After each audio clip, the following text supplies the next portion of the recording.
The Type 74G is a top-tier premium tank available to the Japanese tech tree in War Thunder. Produced in 1993 as a modernisation project for the older Type 74, the G variant added passive infrared and thermal imaging, as well as some side skirts. The project was ultimately abandoned due to cost overruns, and the mass introduction of the newer Type 90 main battle tank. Alright lads, today I'm going to be talking about the performance, weapons and playstyle of the Type 74G, starting as always with the basics. This is a premium rank 6 battle rating 9.0 main battle tank, located in the Japanese tech tree. Being a rank 6 premium, it will be effective at researching all vehicles between the ranks of 1 and 7. This vehicle must be purchased on the Gaijin store. For a price of €60, you receive the Type 74G, 2000 Golden Eagles and 15 days of premium time. As this tank is a premium, it only has a 10,000 Silver Lane crew train price. It also has a relatively low expert qualification cost price of 790,000 Silver Lions, and a rather average ace qualification cost of 2,000 Golden Eagles. This tank has the same base RP modifier of most of the other top tier premiums. With a base modifier of 2.14, you can expect an RP modifier of 428% with a free to play account, and 642% with a premium account. It also receives the same base Silver Lion modifier that all of the other top tier premiums receive. With a base Silver Lion modifier of 1.4,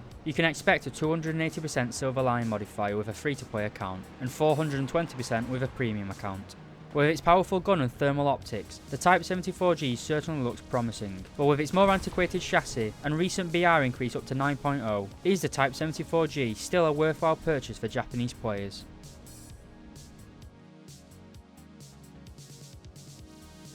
Powering the Type 74G is a 10-cylinder Mitsubishi diesel engine, producing 720 horsepower. With the weight of the tank being 37.3 tonnes, its power-to-weight ratio is a respectable 19.3 horsepower per tonne. This engine power can get you up to a top speed of 53 km per hour, which is quite good. While initial acceleration is a little bit sloppy, when you get some momentum, the Type 74G surprised me with how fast it was in a straight line. You also have a workable reverse speed of 16.9 km per hour. While the top speed of this tank is good, the low speed manoeuvrability is pretty poor. This makes navigating tight urban areas rather painful, and it feels like driving a battle rating 6.7 tank.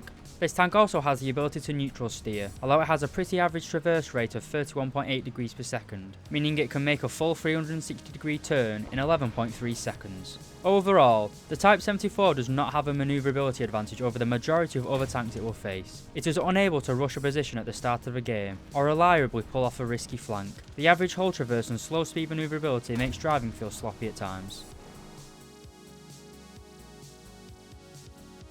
The original Type 74 was originally designed in 1964, but did not enter service until 1980. By this time, tanks such as the Leopard 2 and M1 Abrams had entered service. The reason behind me bringing this up is that both the Leopard and the Abrams feature new composite armour, whereas the Type 74 still relied on sloped welded steel plates. I will be using the Type 74G's APF SDS round to test the armour in this review. Starting as always with the upper frontal plate, you can see it offers 144mm of protection against modern fin rounds, and the sides of the hull only provide 46mm. And as expected, the rear of the hull is worse, with only 20mm of protection. Going to the front of the turret, you can see that like most main battle tanks, the breech area of the turret is the weakest part of the armour, providing only 126mm of armour protection against APF SDS. The turret cheeks are a lot better in terms of armour protection, but still not really enough to be useful. The cheeks are heavily sloped and provide roughly 263mm of protection. The sloping and decent thickness may allow you to bounce some of the first generation APF SDS rounds, but the second generation fin rounds common at battle rating 9.0 should have no issue whatsoever with low penning your turret. The turret sides are better than most main battle tanks with 159mm of protection, but realistically, it isn't going to be stopping any of the projectiles being fired at battle rating 9.0. The rear of the turret is better than the rear of the hull, but again, it only has 36mm of protection. Overall, the armour of the Type 74G is not particularly effective whatsoever in the current meta of War Thunder. Like the majority of the other tanks at battle rating 9.0, you cannot rely on your armour, and the best form of defence is not being seen. Just like the T55AM, I would rather have less armour and much more mobility.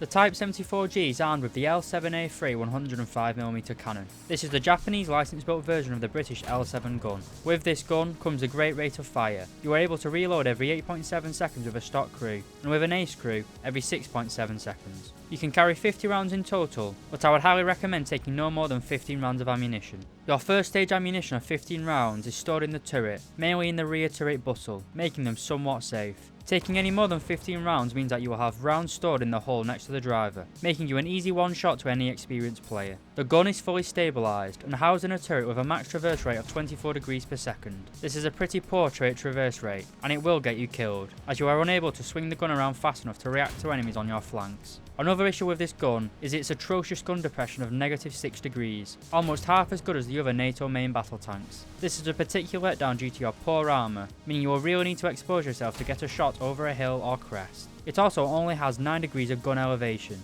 This is not as important as gun depression, but it is substantially worse than the NATO standard 20 degrees of gun elevation. The stock round for this tank is the M735 APF SDS round.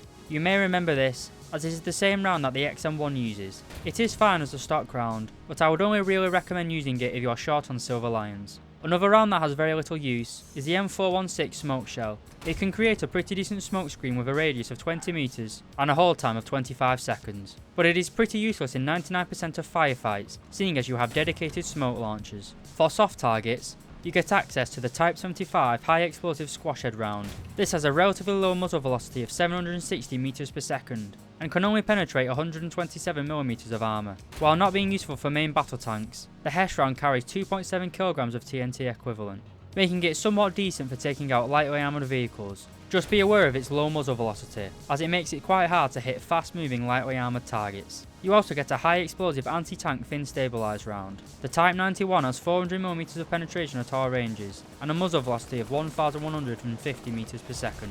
But as I like to say, the meat and potatoes of this tank is the Type 93 APF SDS round, weighing 3.4 kilograms and travelling at 1501 meters per second. This round is able to penetrate 405mm of flat armour, and still capable of a whopping 234mm of penetration against armour angled at 60 degrees. This premium, in my opinion, has the best round available to any top tier premium. To make your long range shots easier, you also have a laser rangefinder which gives you precise distance measurements within seconds. You also have a very good optical zoom, with both 8x and 16x magnification available. You also have access to thermal optics, which significantly increases the lethality of this tank, as it makes it much easier to acquire targets in poor visibility. As well as your main cannon, you also get a rifle caliber machine gun, as well as one roof mounted 50 cal. Overall, like most of the late tier premiums, the Type 74G has a very powerful cannon, made even better by the great APF SDS round. The great long range performance of the fin round, as well as the laser rangefinder and thermal optics, make this premium an excellent long range sniper. As I already mentioned, I would not recommend taking more than 15 rounds of ammunition, and I usually take a full 15 rounds of APF SDS. The mobility and armour of the Type 74G are nothing to write home about, and it rules out rushing and brawling with enemies. Instead, this tank is much better played as a sniper. Your cannon and fire control systems make this tank excellent at sitting in a hardened position and picking off enemies at long range. The issue is that most maps in War Thunder do not offer that type of gameplay, with the exception of maps like Poland. The poor mobility makes rushing cap circles at the beginning of a game basically suicide. Most enemy tanks will arrive at the cap circle, or a strong defensive position, before you do. On tight maps like Advance to the Rhine, you are kind of forced into more of being an ambush predator, parking up in a high traffic area and allowing enemies to come to you. While you do have a gun stabiliser and could try running and gunning, your rather average hull and turret traverse makes it incredibly hard to snapshot enemies who suddenly appear on your sides. In terms of lineups, the Japanese tech tree has no other battle rating 9.0 tanks, meaning, just like the XM1, all of the other tanks in your lineup will be at lower battle ratings, which puts you at a severe disadvantage when you're uptiered into a battle rating 10.0 game. The only other main battle tank available is the Type 74, an older and less capable variant of this premium. It is however armed with the same gun and ammunition. You do get to take out probably the best infantry fighting vehicle in the game, the Type 89, armed with an autocannon with very good APDS rounds, as well as anti-tank missiles. It is a welcome addition to this lineup. That is it in terms of tanks. You do have the Type 87 as your self-propelled anti-aircraft gun, but you will only have a lineup of around 3 anti-armor vehicles. The Japanese close air support is also pretty bad. You do not have a battle rating 9.0 helicopter, as no Japanese helicopter line has been implemented at the minute. And in terms of planes, the closest thing you get to a ground attack aircraft is the F-86 F-30, which is more of a fighter than a ground attacker. To conclude, I believe the recent up tier from battle rating 8.7 to 9.0 was a mistake for this tank. It just doesn't have the mobility or armour to justify the increase. It does have a great gun, but every vehicle it faced was also able to penetrate and kill this premium. The move to 9.0 has now meant it faces frequent upties to 10.0 games, where it just gets abused by Abrams and T-80s alike. However, at its own battle rating of 9.0, it does not seem to have any issue killing other contemporary main battle tanks. For full transparency, I received this vehicle in a test drive from Gaijin, and have not personally purchased this vehicle. Whilst playing this tank, I did generally have a good experience on more open maps that allow long range sneaky engagements. On the more urban maps, I did struggle. The mobility of this tank really is a letdown. For avid Japanese tech tree lovers, then this premium is a decent tank that can hold its own in a defensive position. But for the average player, or people who are a little bit strapped for cash, I would not recommend getting this tank. First, putting a talisman on the tech tree Type 74 is pretty much just as effective as this premium, minus the silver line booster and thermal optics.